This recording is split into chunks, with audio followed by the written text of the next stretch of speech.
Hi guys, Chris Parkin here, tutor for SIT, and we're just going to look at the week 5 layers exercise for 106. So a couple of options, and I'm running Creative Cloud. So if you're running CS6, you may find there's a few differences here, but I'll try and remember as many as I can. Okay, so opening our files, we can simply go to Open and open them through Photoshop itself, and that's what I'm going to do with two of them, and then I'll show you a third. Okay, we open this file and we notice the first thing, hopefully you notice this red area here. Now if you remember from the ACR information that you've already covered, that means that there's a clipping mask that's activated, and it's telling you that that area of the image is overexposed, so we need to recover that area. And now the computer's managed to bring back some of the detail that was in those overexposed areas. Okay, so that's the first thing we need to do, and then we can open that image. Alright, next thing, we're going to open the second image, and we'll just open the cloud layer, and same deal, nothing overexposed this time. I'd be tempted to increase the contrast, but we're actually going to do that in a little while, so let's leave that. And you'll see it's opened it in two separate windows. Now there's a few ways of getting around this. Control A gives you, selects the layer, Control C copies it, and then we can go into the next file, the next folder, and Control V, which is paste. That's one option. For those of you who remember the shortcut keys, Control Z steps you back. The other is if you've got them floating in different layers, in different panels, so you pop them out like this. By the way, Control D will deselect the image, and you can just drag and drop it across. And that's done a reasonable job. Now, let's just make sure it's positioned in the right place. Okay, we've got it as a layer. The other way of doing it is, if you're running Windows, you can just simply drag and drop the file in there, and you're away. Now you'll notice with this one, if I undo the functions I've already done, we've got a large area of burnt out white on the seagull, which isn't fantastic. We'll recover it as much as we can, but we've lost some of the detail in there, so it's one of the times where you have to make sure that you're looking at histogram in your camera, and if you notice that there are areas of burnt out white, you would probably want to drop down your exposure in camera so you've got data there, and then boost up your exposure later. Okay, so we're going to hit OK. Now this time you notice it does something slightly different. It brings up a box, which is our resizing box, and we need to apply that transform before we can start doing anything else. Okay, so that's it, we've got them in. This one is what we call a smart object. Now smart objects are incredibly useful in Photoshop, but they can trip you up partly because all of the tutorials are written without using the smart objects. So if you find that you've got that little piece of paper over there that says smart object, you can either leave it as a smart object and use layers and layer masks, and that's fine, but if you want to start erasing it, which generally I suggest you avoid, but hey, we're covering the basics at the moment, you would right click on the layer and rasterize, and rasterize just simply means it turns it into pixels and they're uncomplicated. So I'm going to duplicate the layer just so that we've got a second copy to play with, and I'm going to rasterize one of the layers, and you can see this one's got the paper and this one hasn't. Okay, where to from here? Alright, let's hide the layer mask, otherwise we end up with, let's hide the smart layer, otherwise we're going to end up with some confusion. Okay, first thing we're going to do is you're going to click the space where that layer is so we hide the clouds.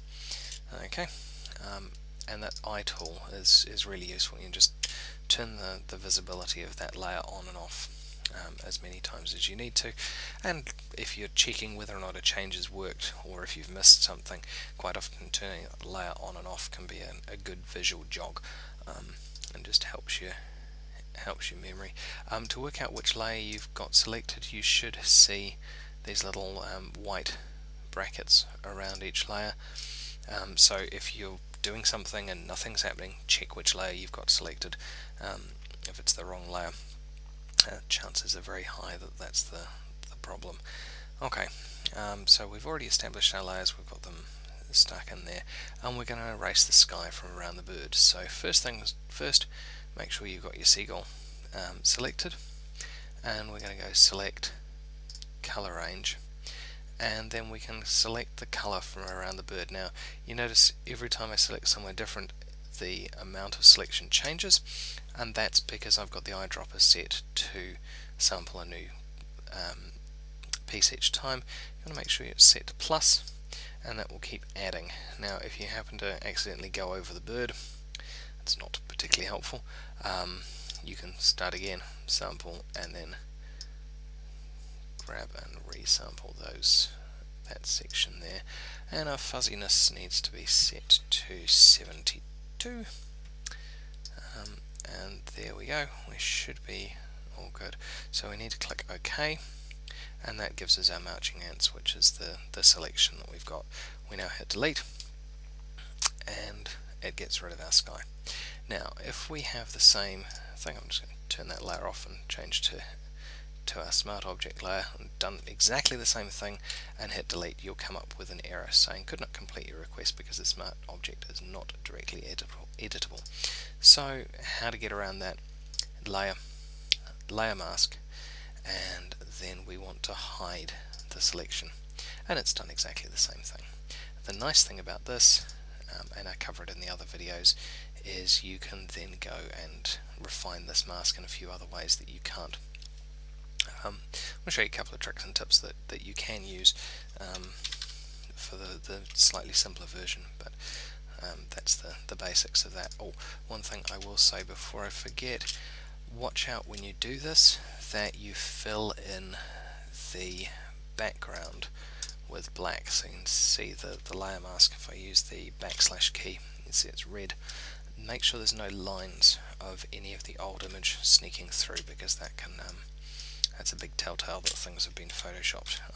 No matter how good you do the photoshopping and line up all your brightness, etc., if you've got white lines all over the place, it gives the game away fairly quickly. Okay, so I'm going to go back to our seagull layer, and we're going to zoom in. So hold down Alt, and if you've got a scroll wheel you can zoom in. You can see there's a little bit of blue around here. So the way that we're going to get rid of that is we're going to go to Image and Adjustments, and then Selective Color, select Cyans, which is the opposite of our reds, and bring that back, and you can see it just gets rid of that blue fringe at the edge of the bird. And I'm going to do the same thing with the blues, because there's still a little bit of blue in there too. It just drops that back, and means that it looks like it's actually sitting against that sky now. Okay, so that's looking pretty good. Click OK, zoom back out, so Control and minus is the other option for that. And we're going to put our clouds back in. Now this is where it gets fun. Okay, so at the moment we've now got our clouds that are directly behind our bird, and the reason for that is our layers are in a different order. So whatever order you've got the layers in, if there's something on top and the blend mode is set to normal and there's no mask, it will cover everything up, and you can move them around pretty much to your heart's content. So we're going to, you can move them around to your heart's content, but they do change the image. So if something's looking really odd, or in front of something you want it to be behind, that's probably your issue. Make sure you move the layer around. Okay, so we're going to go through these blend modes. Oops.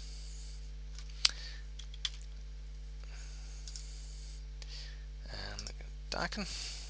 I'm just going to tap through them and show you the difference. That's multiply, color burn, linear burn, darker color, lighten, screen, color dodge, linear dodge, light and color, overlay, soft light, hard light, vivid light, linear light, pin light, hard mix, difference, that looks kind of cool, exclusion, subtract, divide, hue, you know, just change the color of the building, and saturation and color. Now the one that we need for this is screen.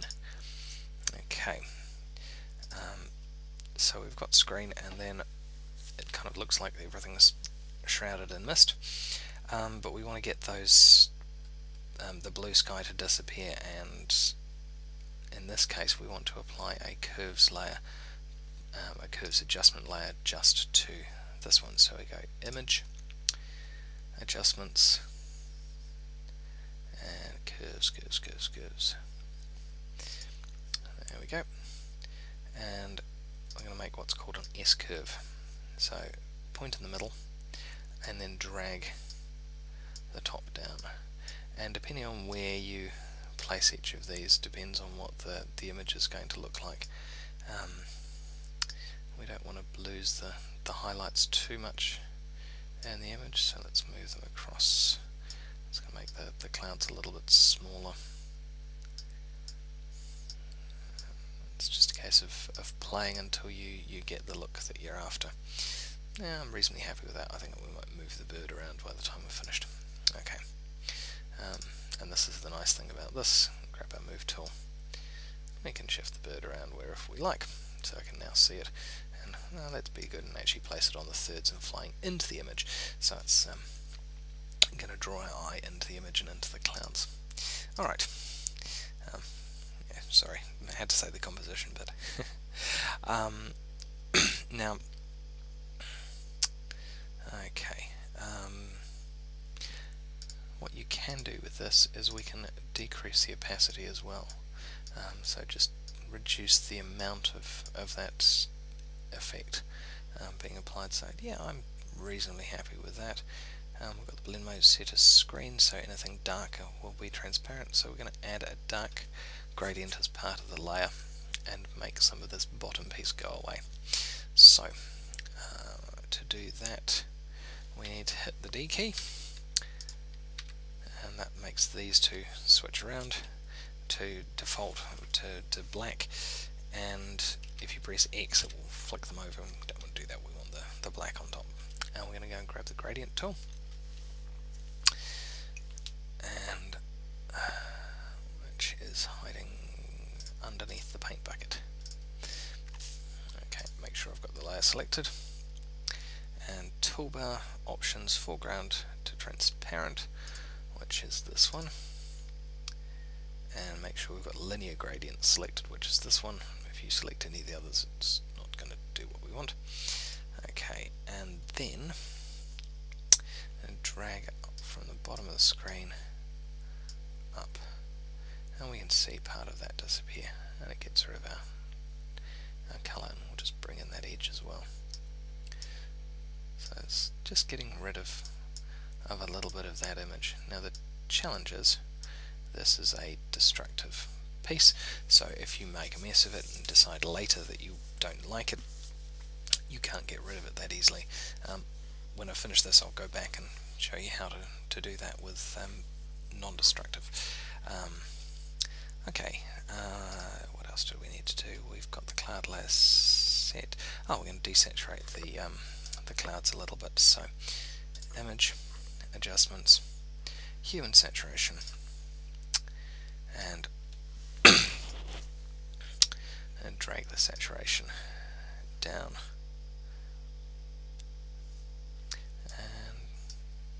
Drag this lightness. If we drag all the lightness saturation, it vanishes.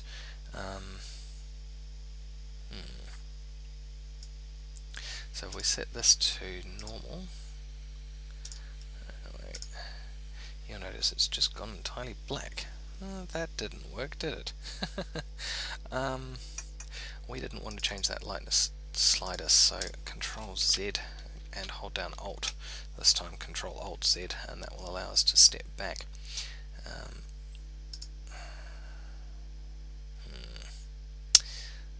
adjustments.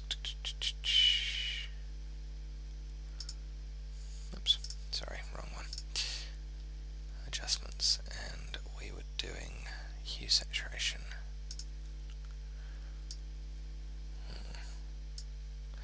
Well, let's just do the saturation. We don't want to do that, otherwise we lose our colour and our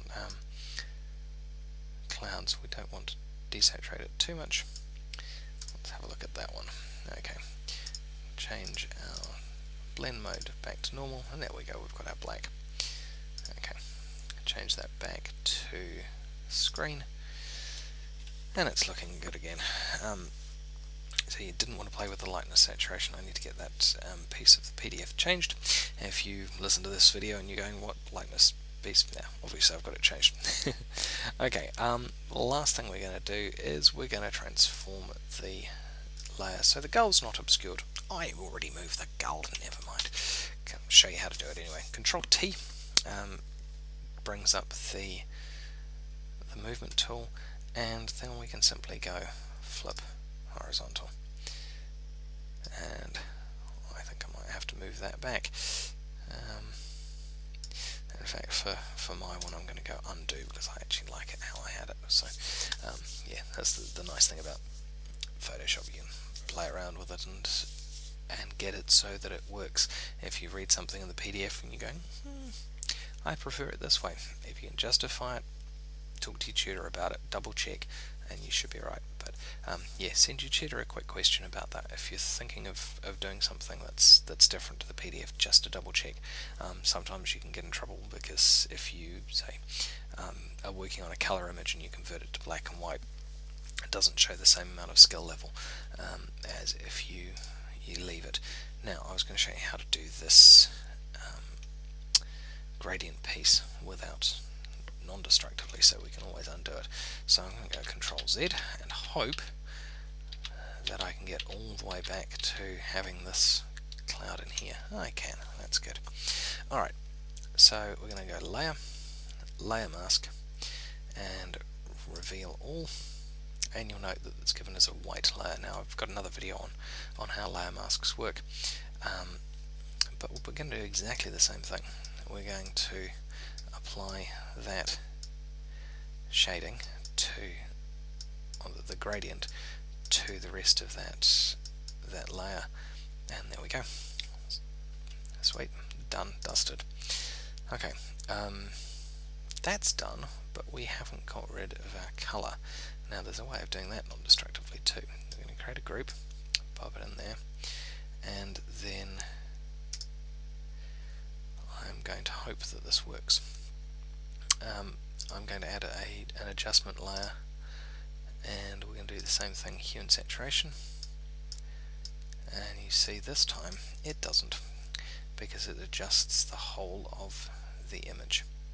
Now, having said that, if I can remember how to do it, if you click on this button here, it applies it just to the layer directly below and not everything else. So you'll only see it on some layers when they're actually working. This one doesn't have it because it's not an adjustment layer, but this button here will apply that adjustment layer just to that layer. Now the nice thing about that is we can go back and add the color back into the clouds, change the lightness. Yeah, we can even change the hue of the clouds and make them purple or blue. Let's get rid of the saturation, which is where we had it. But the nice thing about that is we can go and do it non-destructively. So if you save it now and do 20 odd steps more, it's still stored here, and you don't have to go back through your history. And if you run out of history any other time, no, I'm sorry, too bad. This way of doing it non-destructively means that you can go back at any other stage and fix it up. And let's grab our bird from here. Oops, what have I done wrong there? You guys should be going, he's grabbed the wrong group. I have. Need to make sure that that layer is selected and move our bird. And this time we'll select our cloud layer, Control T, and flip horizontal, and there we go, we've sorted it. But again, we've got the bird flying out of the image, which is not great composition wise, so let's change that back, and there we go, put our bird up into the clouds. A little bit more poetic, I suppose. Now let's move these clouds around slightly. If you've missed what I did, if you grab the corner of an image, you can rotate it only after you've pressed Control T, so you can see what you're doing. Okay, let's move our seagull up and our clouds down a little more. Yeah, that'll do. Okay, Control S, save it. Oh crumbs, I did that much work and didn't hit save. Don't do that. Make sure you save as you go along.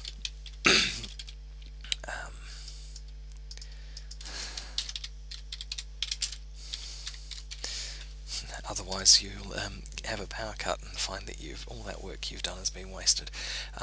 Yeah, not something I'd recommend.